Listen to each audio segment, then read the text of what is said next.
Good morning students. Now today we will study about horticulture development program. In our previous video we have discussed about horticulture programs and many policies that developed by the government and different types of herbs and shrub plants. Now today we will start this video with horticulture development programs. This is a very important topic for you. Horticulture program, National Horticulture Mission and Natural Horticulture Center are the supported programs sponsored by the central government. यानी कि जो national horticulture mission है और जो national horticulture centre है वो programme central government की तरफ से कंडक्ट किया जाता है, वही उसको स्पॉन्सरशिप देता है, विच वॉज स्टार्टेड इन 2005, जिसकी शुरुआत 2005 में हुई थी. These programs includes the production and making of horticulture products. और ये जो प्रोग्राम है ये प्रोडक्शन और मेकिंग जो होती है हॉर्टिकल्चर की उसमें अपना सहयोग देता है.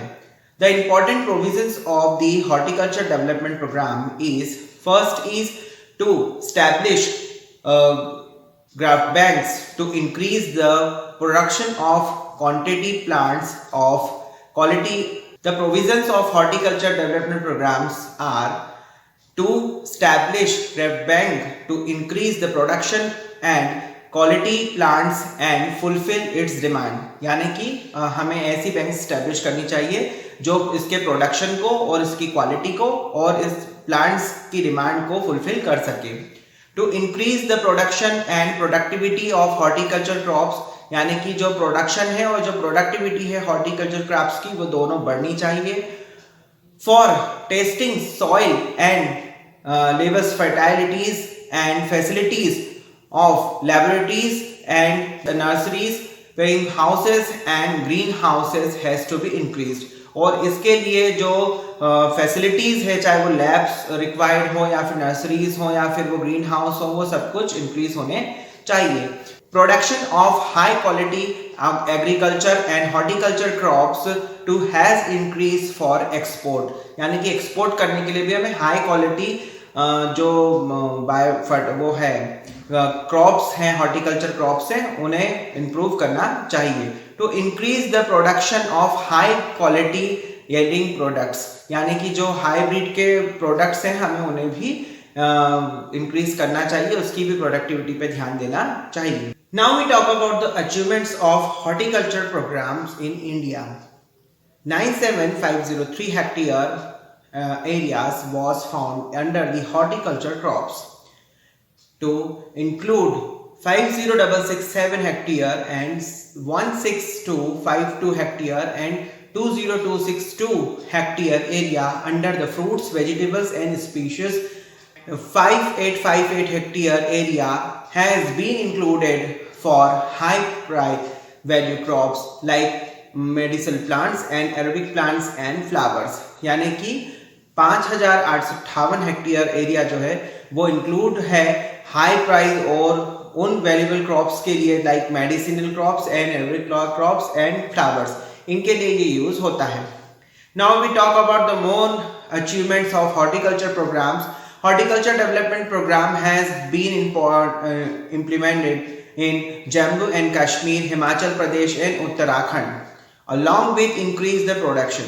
यानी कि जो हॉर्टिकल्चर डेवलपमेंट प्रोग्राम है वो जम्मू कश्मीर, हरियाणा और अरुणाचल प्रदेश, उत्तराखंड और हिमाचल प्रदेश में काम कर रहे हैं और इसमें प्रोडक्शन भी इनका इंक्रीज होता चला जा रहा है. Production of fruits, flowers and vegetables is also important, और इसमें फ्लावर्स, फ्रूट्स और वेजिटेबल का जो प्रोडक्शन है वो इम्पॉर्टेंट है. For the development of horticulture facility of the soil should be maintained by the continuous use of chemical fertilizer is quantity and quality and decrease our quality. यानी कि इसमें ये बताया जा रहा है कि जो हॉर्टिकल्चर प्रोग्राम का जो हॉर्टिकल्चर डेवलपमेंट है वो बढ़ता चला जा रहा है और इसमें हम देखते हैं कि जब हम इसका यूज करते हैं तो कंटिन्यूअस यूज होने से जो केमिकल फर्टिलाइजर है उससे इसकी क्वांटिटी जो है वो कहीं ना कहीं लूज हो जाती है या खराब हो जाती है, तो उसके रिगार्डिंग में हमें कुछ वर्क करना चाहिए. Means of irrigation should be scientific and sufficient. Boundaries of gardens should be strong so that the unwanted elements may be not damage the crops. यानी कि जो gardens हैं उनकी जो बाउंड्रीज हैं उनको प्रॉपर करना, ताकि जो कोई अनवांटेड एलिमेंट है वो उसमें इंटर ना करे और क्रॉप को बर्बाद ना करे, डैमेज ना करे. Weather forecasting should be done by the radio etcetera. यानी कि जो वेदर से रिलेटेड न्यूज और रिपोर्ट्स हैं वो रेडियो या टेलीविजन के माध्यम से लोगों को मिलना, so that the products could be protected from extreme weather. यानी कि इस कारण से वो वेदर से बच जाएगा जो भी प्रोडक्ट है. Market and export system should be decided by the state और सेंट्रल गवर्नमेंट. जो मार्केट और एक्सपोर्ट सिस्टम है वो स्टेट और गवर्नमेंट, सेंट्रल गवर्नमेंट के द्वारा डिसाइड करें. Loan should be made available to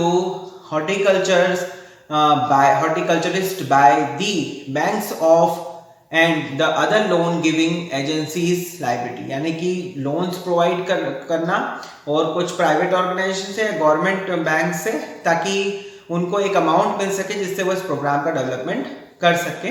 और agriculture research institution should be developed high yielding species of fruits, flowers and vegetables and motivate producers to adopt the such varieties. यानी कि हमें ये भी बताया गया है कि जो एग्रीकल्चर इंस्टीट्यूशंस हैं उसमें डेवलपमेंट करना है high yielding species of fruits के, जो कि फ्लावर्स, वेजिटेबल्स में हो, और मोटिवेट भी करना है प्रोडक्टर्स को कि वो नई से नई वैरायटी को लेकर वर्क करें. In this way the programs in the field of the horticulture is possible in the India. और इस तरीके से इंडिया में हॉर्टिकल्चर प्रोग्राम जो है वो पॉसिबल हो सकता है. Now students, we talk about the minerals types, distribution, importance and conservation. It is very important topic for board examination. Minerals types यानी प्रकार, distribution यानी कि वितरण, और importance यानी महत्व, और conservation यानी संरक्षण. हम इन सभी टॉपिक्स पर बात करेंगे. Now first we know about minerals. What is minerals? A substance which are extended by the earth surface deeply are called mineral substance. यानी कि जो substance धरती के अंदर गहराई में पाए जाते हैं वो minerals कहलाते हैं. Sometimes they are found in the earth surface due to the soil erosion. जब soil erosion होता है तब ये minerals अर्थ के सरफेस पर भी पाए जा सकते हैं, but the nature has deposited them very deep in the earth. पर जो नेचर होता है वो इन्हें काफी धरती की गहराई में नीचे की तरफ डिपॉजिट करके रखता है. Most of minerals are found in the rocks. यानी कि जो ओल्ड रॉक्स होती है उसमें अधिकतर मिनरल्स पाए जाते हैं. Minerals are the basis of modern industries development. यानी कि जो इंडस्ट्रियल डेवलपमेंट है मॉडर्न टाइम का, उसमें मिनरल्स का अपना एक इम्पॉर्टेंट है, वो बेस है, वो आधार है, बिना उसके कुछ नहीं हो सकता. Because of machines in the industries, ship, high buildings and different types of weapons, coins and other metallic things we use, all are the gift of mineral substance. यानी कि जो चीजें हम यूज कर रहे हैं, चाहे वो हाई बिल्डिंग्स हो, चाहे वो वेपन्स हो, चाहे वो कॉइन्स हो, चाहे वो अदर मेटेलिक थिंग्स हो, वो सब जो है वो मिनरल सब्सटेंस का ही गिफ्ट है, मिनरल्स के द्वारा ही दिया गया है. So the minerals is very important in our life daily route. Minerals are also the base of industrial development in the country. यानी कि हमारी कंट्री का जो इंडस्ट्रियल डेवलपमेंट हो रहा है उसका भी बेस मिनरल्स ही हैं. There would have been no industrial production and development if we were not having metals and minerals. यानी कि हमारा कोई इंडस्ट्रियल डेवलपमेंट या कोई प्रोडक्शन नहीं हो सकता है अगर जो हमारे पास मिनरल्स नहीं हो तो. In ancient times when man was not aware about of minerals and resources, power of resources, what they do. यानी कि जब एशियन टाइम में लोगों को अवेयर नहीं थे कि जो क्या मिनरल्स होते हैं, पावर ऑफ रिसोर्सेस क्या थे, मेटल्स क्या हैं, तब वो क्या करते होंगे. He made use of stones and other hard substance for him. तब वो कुछ हार्ड सब्सटेंस और स्टोन्स को यूज किया करते थे अपने कामों के लिए, but later on he identify and know about the iron and coal and made use of them, यानी कि जब उनको ये पता चला कि ये चीजें भी हैं तब वो उनका यूज करने लगे, चाहे फिर वो कोयला हो या लोहा हो या और कोई आइटम हो, मेटल्स हो या मिनरल हो। Today man is aware of many minerals, यानी कि आज हम बहुत सारे मिनरल्स से अवेयर हो चुके हैं, हमें जानकारी है उनके बारे में। Every country is producting to minerals important of their economic development, यानी कि प्रत्येक कंट्री अपने इकोनॉमिक डेवलपमेंट को लेकर अवेयर है और उसके लिए जो मिनरल्स हैं उसके इंपॉर्टेंस को वो जानती है। Now there are two kinds of minerals, generally the minerals classified into two categories, first is metallic mineral and second is non metallic minerals. Metallic minerals. What is metallic minerals? Metallic minerals which the contains metal in sufficient quantity are called metallic minerals.